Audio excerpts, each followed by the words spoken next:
Hi, my name is Jonathan Kelly. I'm 19 years old. I am from Warner Robins, Georgia, and I'm here to record this video to give an introduction of who I am and what I'm all about and how I came into computing and just giving a background of who I am as a person.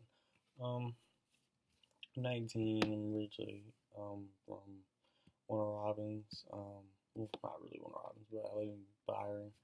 Um, moved here since I've been here since I was like 4 or 5 years old. Moved from Alabama. Originally from Montgomery, Alabama. Both my parents were from.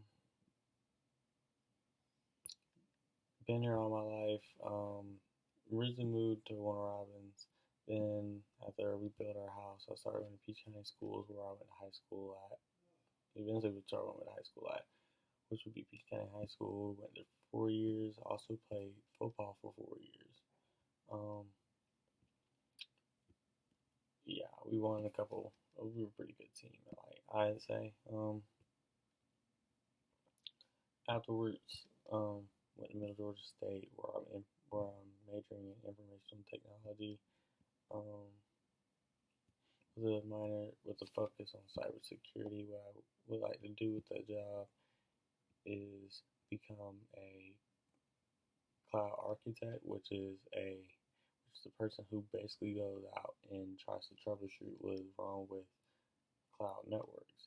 And when afterwards, what I would like to do is eventually be able to start my own firm, which will basically become like a middleman and whatnot, where a person sees a problem with their network or they see glitches or stuff, and they would call like maybe us and try for us to troubleshoot because and see what was wrong with the network so we can get solutions. Or maybe we could just fix it ourselves eventually. You never know where that goes because computing is everlasting. It changes every year. You have to update your information. It happens every day. It's a second. Each second, hundreds of thousands of emails, text messages, and Snapchats, and DMs, and all this other stuff around the world is happening at once. And one way or another, like networks can't be protected. Well, they can be protected, but they're not, impossible to break through. There's always something. There's always a way. Somebody's gonna always find a way to break into the networks or try to cause harm to the network. So, in order to combat that, people have to get people who specialize in protecting networks and building these firewalls and patching these glitches and seeing what's wrong with the networks and basically to help protect them from people who want to do harm. About this class, I feel that this is a very interesting class because my major does have to do with computing, and what better way to learn about what you're doing is to see how this has came into your society and why this is important, and it really shows how important it was and how it's helped us better our lives in many different ways.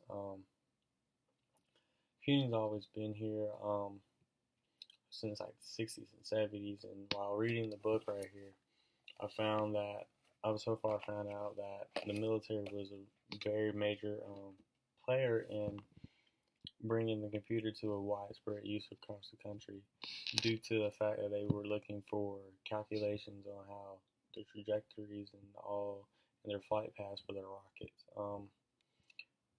They were relying on human elements at first, and that's proven to not be a successful, not successful, but efficient way because they were saying it was taking anywhere from 30 to 40 hours just to find a calculation for one rocket where a computer can do it in literal seconds, and then so it can so in order to do that they had to figure out ways to make wide use of computers, and our government and our military poured in a lot of research and effort in order to find the necessary tools to bring the computer to a widespread use. And ever since then, it's took off. Now, the computer is a part of all aspects of our lives, and we really need to see how that came to be. And this course is the perfect way to find that out, I believe. And so far, I think you're right. I think it's right. It's really showing how computing started from basically nothing but math in a big garage with giant computer, because computers weren't even called computers at first; they were just called mainframes. So, and how these mainframes and a bunch of basically wires and chips and electrical circuits are now changing every day of our lives, and that helps. And this course will help with that. Um, look forward to seeing what I learn in this class. Everything seems very interesting so far, and I just want to see what more I can learn, see how it really has changed our lives, and how it will change our lives for the rest of our lives. Between us, our children, and so on and so forth, it's a lot. My name is Kelly. I hope you have a nice day. Thank you for watching my video. This is my introduction, and you have